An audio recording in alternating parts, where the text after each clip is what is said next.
Hello जी, अस्सलाम वालेकुम। उम्मीद करता हूँ कि आप सब खैरियत से होंगे। मेरा नाम अली है और आज का जो हमारा टॉपिक है वो है ऑर्डर ब्लॉक्स।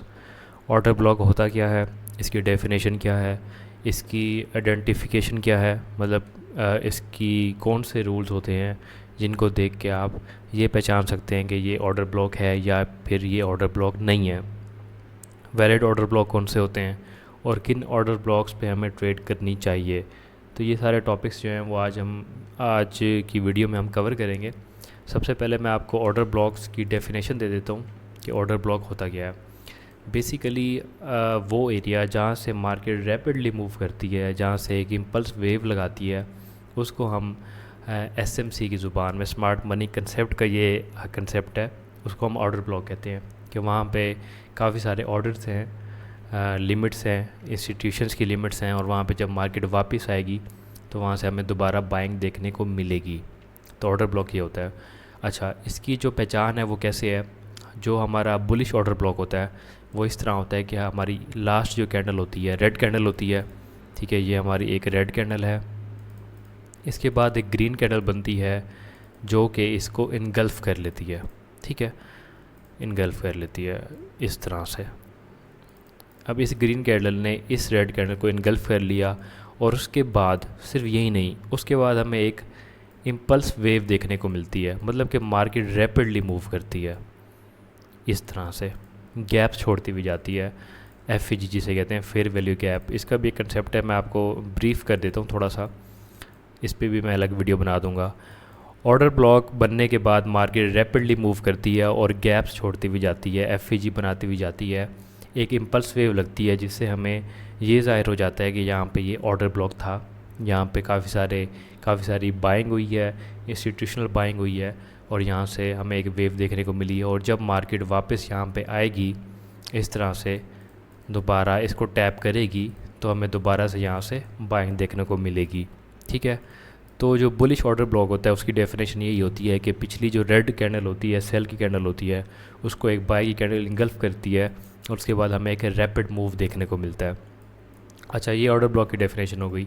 अब जो वैलिड ऑर्डर ब्लॉक होता है वो कौन सा होता है। वैलिड ऑर्डर ब्लॉक ये होता है जब ये इम्पल्स वेव लगती है, ये अपना पिछला कोई ना कोई स्विंग हाई जो होता है उसको ब्रेक करती है। ठीक है, फॉर एग्ज़ाम्पल ये जी पिछला स्विंग हाई था, ठीक है, मार्केट इसको ब्रेक कर देती है। जब ये मार्केट इसको ब्रेक कर देती है इस तरह से, मार्केट ने यहाँ पे ब्रेक ऑफ स्ट्रक्चर कर दिया, तो अब ये हमारा जो ऑर्डर ब्लॉक है ये हमारा वैलिड ऑर्डर ब्लॉक है। ठीक है, अगर मार्केट इसको ब्रेक नहीं करती, इस तरह से ये कैंडल नहीं बनती और मार्केट यहीं से रिवर्स हो जाती है, नीचे आ जाती है, तो ये हमारा जो ऑर्डर ब्लॉक है ये हमारा ऑर्डर ब्लॉक वैलिड नहीं है। ठीक है, हमने इस पर ट्रेड नहीं करनी अनटिल मार्केट इस तरह अप साइड अपना पिछला जो स्विंग हाई है, ठीक है, आप वो जिस भी टाइम फ्रेम का देख रहे हैं, आप 5 मिनट का देख रहे हैं तो आपने 5 मिनट का ऑर्डर ब्लॉक देखना है और 5 मिनट का ही स्विंग हाई देखना है पिछला। ठीक है, ये मैं अभी फ़िलहाल बुलिश ऑर्डर ब्लॉक की बात कर रहा हूँ। इसको आप इन्वर्स कर लें तो वो हमारा बेरिश ऑर्डर ब्लॉक होगा, वो भी मैं आपको एग्जांपल दे के आगे समझा देता हूँ। फ़िलहाल मैं बुलिश ऑर्डर ब्लॉक की बात कर रहा हूँ। इस तरह जब यहाँ पे ब्रेक करेगी, ठीक है, ब्रेक ऑफ स्ट्रक्चर कर ले, मार्केट स्ट्रक्चर शिफ्ट कर ले, तब ये हमारा जो ऑर्डर ब्लॉक होगा ये वैलिड होगा। तब ये हमारा हाई प्रोबेबिलिटी ऑर्डर ब्लॉक होगा, ये हमारा हाई प्रोबेबिलिटी डिमांड एरिया होगा। हम इसको मार्क कर लेंगे और हम ये एक्सपेक्ट करेंगे मार्केट यहाँ पे वापस आए, यहाँ पे हमें छोटी मोटी कोई भी कंफर्मेशन दे, उसके बाद हम यहाँ से दोबारा बाय करें और हमारा स्टॉप लॉस इस ऑर्डर ब्लॉक के नीचे ही आता है। ठीक है, तो ये एक वैलिड ऑर्डर ब्लॉक की मैंने आपको पहचान बता दी है। ठीक है, एक तो एक ग्रीन कैंडल उसको इनगल्फ करेगी, उसके बाद एक रैपिड मूव आता है, रेंज नहीं होती। ठीक है, एक रैपिड मूव आता है, और वो जो मूव होता है, वो जो इम्पल्स वेव होती है, वो अपना प्रीवियस हाई या प्रीवियस जो स्ट्रक्चर होता है उसको ब्रेक कर देती है। तो इसका मतलब ये है कि इस ऑर्डर ब्लॉक में इतनी पावर है कि अगर उसने अपना स्ट्रक्चर पीछे ब्रेक किया है तो इसका मतलब ये पावरफुल ऑर्डर ब्लॉक है।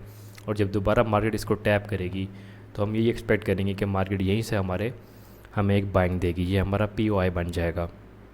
ठीक है, अब ये जी बुलिश ऑर्डर ब्लॉक की डेफिनेशन थी। इसी तरह अगर इसको इन्वर्स कर लें, ठीक है, यहाँ पे इन्वर्स कर लें, तो ये हमारा इस तरह से बेरिश ऑर्डर ब्लॉक बनेगा कि लास्ट कैंडल हमारी बाय की होगी, इस तरह से बाय की कैंडल होगी, और उससे एक रेड कैंडल इनगल्फ कर लेगी इस तरह से, इस तरह से एक रेड कैंडल इनगल्फ कर लेगी, और उसके बाद हमें एक रैपिड सेल साइड मूव देखने को मिलेगा। इस तरह से सेल की कैंडल बनेगी। इनके बीच में अगर गैप्स हों, एफ हों, तो इसकी प्रोबेबिलिटी बढ़ जाती है, इसकी पावर बढ़ जाती है। मार्केट जितना स्पीड से मूव करेगी ऑर्डर ब्लॉक बनने के बाद, हमारा वो ऑर्डर ब्लॉक उतना ज़्यादा पावरफुल होता है, उतने ज़्यादा चांसेस होते हैं उसके चलने के। और जी इस तरह मार्केट अपना जो प्रीवियस यहाँ पे स्विंग है उसको ब्रेक कर देगी। ठीक है, इस तरह से यहाँ पे ब्रेक ऑफ स्ट्रक्चर हो जाता है। तो ये हमारा वैलिड बेरिश ऑर्डर ब्लॉक है। ठीक है, ये हमारा वैलिड बेरिश ऑर्डर ब्लॉक है और हम ये एक्सपेक्ट करेंगे कि जब मार्केट यहाँ पे वापस आएगी हम यहाँ पे छोटी मोटी कन्फर्मेशन दे के यहाँ से दोबारा सेल करेंगे। ठीक है, बेरिश ऑर्डर ब्लॉक की जो आइडेंटिफिकेशन है वो यही है। जैसे बुलिश किया बेरिश किया, ऑर्डर ब्लॉक की आइडेंटिफिकेशन बेसिकली यही है कि इनगल्फिंग होती है, उसके बाद इम्पल्स वेव लगती है, और तीसरी इसकी पहचान ये है कि ब्रेक ऑफ स्ट्रक्चर होता है। ये चीज़ आपने हमेशा माइंड में रखनी है जो वैलिड ऑर्डर ब्लॉक होता है, क्योंकि इस तरह के ऑर्डर ब्लॉक तो चार्ट पे कोई हज़ारों बन रहे होते हैं, हर 5 मिनट बाद बन रहे होते हैं। तो हर ऑर्डर ब्लॉक पे ट्रेड नहीं लेनी होती, हर ऑर्डर ब्लॉक वैलिड नहीं होता। वैलिड ऑर्डर ब्लॉक यही होता है जिसने अपना प्रीवियस स्ट्रक्चर ब्रेक किया हुआ होता है, जिसने अपना प्रीवियस जो उसका स्विंग हाई है या स्विंग लो है उसको ब्रेक किया हुआ होता है, एक इम्पल्स वेव लगाई हुई होती है, तो हमारा वैलिड ऑर्डर ब्लॉक होता है। ठीक है, बस ये 3 चीज़ें अपने माइंड में रखें। और इसके बाद अगर आपको किसी जगह ऑर्डर ब्लॉक पहचानने में थोड़ी मुश्किल हो रही है तो आप उस स्ट्रक्चर को छोड़ दें। आपने 5 मिनट का चार्ट ओपन किया, आपको कन्फ्यूजन हो रही है कि यार मेरे रूल्स पूरे नहीं हो रहे, जो मैंने रूल्स आपको बताए हैं, आपने ये पढ़े हैं, आपको लग रहा है कि यार ये कैंडल ये रूल पूरा नहीं कर रही, तो आप उसको स्किप कर दें, छोड़ दें। ज़रूरी नहीं है कि आपने हर ऑर्डर ब्लॉक को फाइंड करना है, ज़रूरी नहीं है कि आपने हर ऑर्डर ब्लॉक पे ही ट्रेड करनी है।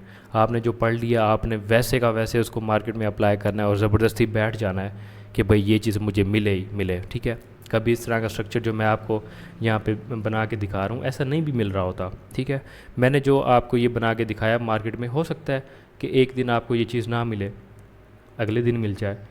तो बिल्कुल भी मार्केट को सख्त लेके हार्ड एंड फास्ट रूल लेके नहीं चलना कि एग्जैक्ट यही चीज़ चाहिए और अभी के अभी चाहिए, चार्ट ओपन किया और अभी के अभी ऑर्डर ब्लॉक चाहिए, मैंने वहाँ से ट्रेड करनी है, ऐसा नहीं होता।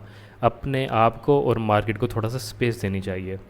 जो आपने पढ़ा है थोड़ा सा उसको चार्ट पे बनने दें। अगर एक दफ़ा नहीं बना कोई बात नहीं, नेक्स्ट टाइम दोबारा स्ट्रक्चर देख लें, किसी बड़े टाइम फ्रेम का स्ट्रक्चर देख लें।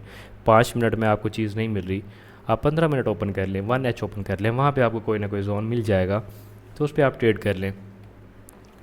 अच्छा, तो ये हमारे ऑर्डर ब्लॉक की डेफिनेशन है, ये ऑर्डर ब्लॉक की आइडेंटिफिकेशन है मैंने जो आपको बताई है। इसके बाद हम चार्ट पे भी एक दफ़ा इसकी एग्जांपल देख लेते हैं। मैंने यहाँ पे ये काफ़ी खूबसूरत एग्जांपल थी इसकी, तो मैंने यहाँ पे बेरिश ऑर्डर ब्लॉक को मार्क करके रखा है। अब ये देखें कि जैसे मैंने आपको बताया है कि ग्रीन कैंडल बनती है, उसके बाद एक रेड कैंडल उसको इनगल्फ कर लेती है। अभी इस रेड कैंडल ने इस कैंडल को इनगल्फ कर लिया है, उसके बाद इसने अपना ये जो लो था, ये जो रेंज वाला एरिया था, इसको ब्रेक कर दिया। ठीक है, यहाँ पे इसने ब्रेक कर दिया, एक इम्पल्स वेव लगी है। आप ये देख रहे हैं कि ये बीच में गैप्स बने हुए हैं। ठीक है, ये गैप बना हुआ है, उसके बाद यहाँ पे इनके बीच में एक छोटा सा गैप बना हुआ है। तो यहाँ पे गैप्स बने हैं, मार्केट ने अपना नीचे वाला स्ट्रक्चर ब्रेक कर दिया। उसके बाद मार्केट गई है, उसी ऑर्डर ब्लॉक को टैप किया उसने, ये वाला FAG मिटिगेटेड था। ठीक है, इसको टैप किया और यहाँ से हमें अच्छी खासी सेलिंग देखने को मिली है। अच्छा, किन ऑर्डर ब्लॉक पे आपने ट्रेड करनी होती है और किन ऑर्डर ब्लॉक पे आपने ट्रेड नहीं करनी होती। जो ऑर्डर ब्लॉक एक दफ़ा मिटिगेट हो जाए, मिटिगेट का मतलब ये है कि ये ऑर्डर ब्लॉक है, अगर यहाँ पे मार्केट आके अपनी विक लगा देती है, ठीक है, कोई भी कैंडल आके विक लगा देती है, तो वो ऑर्डर ब्लॉक मिटिगेट हो जाता है, यानी कि वो ऑर्डर ब्लॉक आपका चल गया, वो फिल हो गया है, आपने उस पर दोबारा ट्रेड नहीं लेनी होती। आपने उसी ऑर्डर ब्लॉक या FAG पर ट्रेड लेनी होती है जो अनमिटिगेटेड हो, जिनके बीच में विक्स ना लगी हुई हो, जो टैप ना हुए हो, जो फ्रेश हो। सही है, आपने उन्हीं ऑर्डर ब्लॉक पर ट्रेड लेनी होती है। और वो ऑर्डर ब्लॉक सबसे ज़्यादा चलने वाले होते हैं, सबसे ज़्यादा हाई प्रोबेबिलिटी होते हैं, जिनके साथ FAG होता है। FAG का कंसेप्ट मैंने आपको पहले भी बताया था। FAG 3 कैंडल का पैटर्न होता है, 3 कैंडल पैटर्न होता है। इस तरह से 3 कैंडल्स के बीच में जो गैप होता है उसको फेयर वैल्यू गैप यानी कि FAG इम्बैलेंस कहते हैं, इम्बैलेंस भी कहते हैं, फेयर वैल्यू गैप भी कहते हैं, FAG भी कहते हैं। इस तरह ये विक्स हैं। ठीक है, ये विक है, उसके बाद ये विक है, ये विक है। अब इन 3 कैंडल के बीच में ये जो गैप है इसको हम FAG कहते हैं। ये हमारा फेयर वैल्यू गैप है। ये बुलिश में भी होता है, और बेरिश का भी होता है। मैं आपको चार्ट पे भी दिखा देता हूँ कि एफ कौन से होते हैं। फॉर एग्ज़ाम्पल जी, ये 3 कैंडल्स हैं, इनके बीच में ये जो गैप है ये हमारा एफ है, ये एफ है, फेयर वैल्यू गैप है, ये फेयर वैल्यू गैप है। ये आपने देखा होगा, ये फेयर वैल्यू गैप यहाँ पे आके फिल हुआ है और यहाँ से मार्केट बुलिश गई है, तो इसको एफ कहते हैं। जिन ऑर्डर ब्लॉक्स के साथ एफ होता है उनके चलने के चांसेस ज़्यादा होते हैं, ठीक है। तो आपने जहाँ पे ऑर्डर ब्लॉक ढूंढना है, आप कोशिश करें कि वहाँ पे सिर्फ आपको ऑर्डर ब्लॉक ना हो बल्कि आपको वहाँ पे एफ भी मिले, ये 2 चीज़ें साथ हों, तो आपके जो चांसेस होते हैं ट्रेड के चलने के वो बढ़ जाते हैं। फिर आप ऑर्डर ब्लॉक से अगर ट्रेड नहीं करते, फिर आप एफ पे भी अभी अपनी लिमिट प्लेस कर लें या वहाँ से ट्रेड कर लें, यानी कि ये ऑर्डर ब्लॉक है और ये इसका एफ है, तो अगर आप यहाँ से भी लिमिट प्लेस कर दें और इसके ऊपर एसएल रख दें तो ये भी आपकी जो है ट्रेड चल सकती है। लेकिन यहाँ पे आपने कन्फर्मेशन लाजमी फाइंड करनी होती है, सही है। हर ऑर्डर ब्लॉक या एफ पे टैप होते भी कुछ लोग ये होते हैं कि टैप होते ही ट्रेड ले लेते हैं, उनकी अपनी स्ट्रेटजी है, उनकी अपनी साइकोलॉजी है, उनका अपना विन रेट होता है उस चीज़ का। लेकिन मैं कोशिश ये करता हूँ कि मेरा जो भी ऑर्डर ब्लॉक होता है या एफ होता है वहाँ पे मार्केट आके मुझे छोटी मोटी कन्फर्मेशन दे। कन्फर्मेशंस क्या होती हैं वो मैंने आपको पहले बताई हुई है। वो आप इनगल्फिंग हो सकती है, कोई भी कैंडल स्टिक पैटर्न हो सकता है, मॉर्निंग स्टार हो सकता है, इवनिंग स्टार हो सकता है, कोई डॉजी कैंडल हो सकती है। ये कैंडल स्टिक सिर्फ कन्फर्मेशन के काम पे आती हैं, इन पे आप प्रॉपर ट्रेड नहीं कर सकते। ये आपके POI पे आके, यानी कि ये हमारा ऑर्डर ब्लॉक का POI है, पॉइंट ऑफ इंटरेस्ट है, हम यहाँ पे ट्रेड लेने में इंटरेस्टेड हैं। तो यहाँ पे आके आपको कोई भी कैंडल स्टिक पैटर्न मिल जाता है तो वहाँ से आप अपनी ट्रेड को है एग्जीक्यूट कर सकते हैं। तो आपने छोटी मोटी कन्फर्मेशन ऑर्डर ब्लॉक पे एफ पे आके लाजमी देखनी होती है। अक्सर ऐसा होता है कि मार्केट इनको टैप करके मूव दे देती है, तो आप उस तरह भी लिमिट प्लेस कर सकते हैं कि आप टैप पे लिमिट प्लेस कर दें, लेकिन उसके जो चांसेस होते हैं, विन रेशो जो होती है उनकी कम हो जाती है। अक्सर ऐसा भी होता है ना कि मार्केट टैप करने के बाद मूव नहीं देती, एसल कर देती है, ठीक है। तो वहाँ पे आपको कन्फर्मेशन लाजमी देखनी चाहिए। अब ये आप पे डिपेंड करता है कि आप कन्फर्मेशन देख के ट्रेड करते हैं या आप टैप पे ट्रेड करते हैं। अब जैसे यहाँ पे मार्केट ने इस ऑर्डर ब्लॉक को हल्का सा टैप किया, ये वाला एफ मिटिगेटेड था, इसको टैप किया और यहाँ पे मार्केट ने मूव दे दिया। यहाँ पे ये वाला एफ थोड़ा सा मिटिगेटेड था लेकिन ऑर्डर ब्लॉक को मार्केट ने टैप किया और उसके बाद अपना मूव दे दिया। हमेशा अनमिटिगेटेड यानी कि जिन पे विक्स ना लगी हुई हों उन ऑर्डर ब्लॉक या एफ पे ट्रेड करते हैं।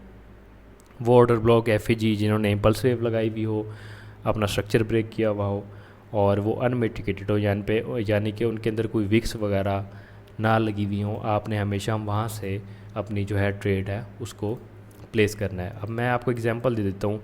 यहाँ पे 4H का ऑर्डर ब्लॉक है, ये ऑर्डर ब्लॉक है ना, कि यहाँ पे इसने इस कैंडल ने इसको इनगल्फ कर लिया है। यहाँ पे 3 गैप्स भी बनाए हुए हैं, यहाँ पे एक गैप है, यहाँ पे दूसरा गैप है और यहाँ पे मार्केट अपना यहाँ पे स्ट्रक्चर ब्रेक भी किया हुआ है। तो ये हमारा ऑर्डर ब्लॉक है। अब यहाँ पे मार्केट आने के बाद क्यों नीचे जा रही है?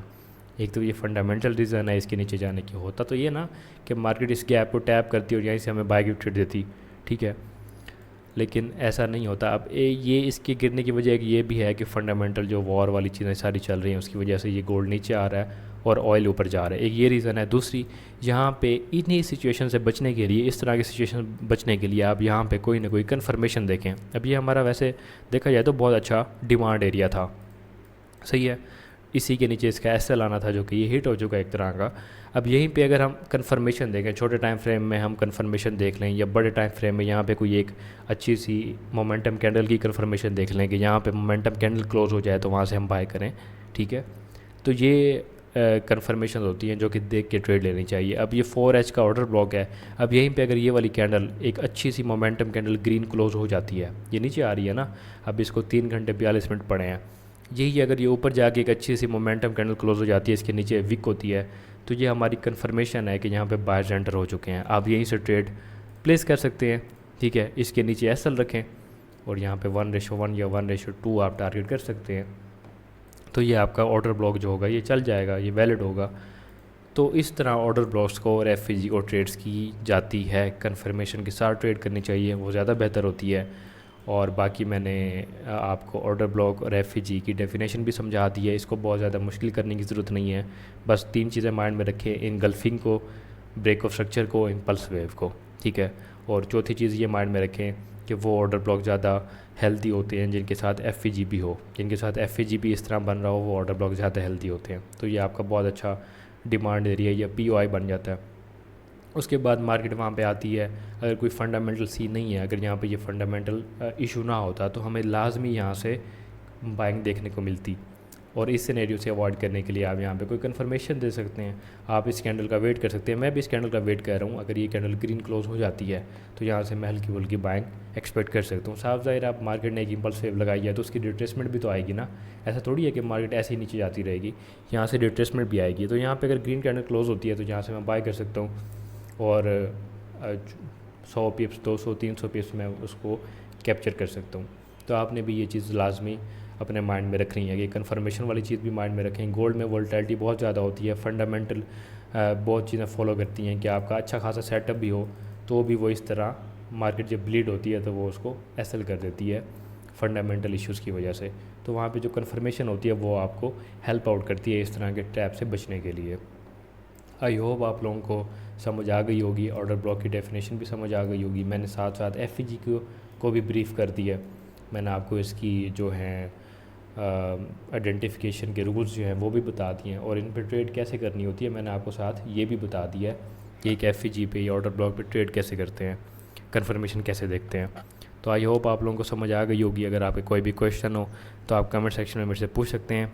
अपना ख्याल रखें, दुआ में याद रखें। अल्लाह हाफिज़।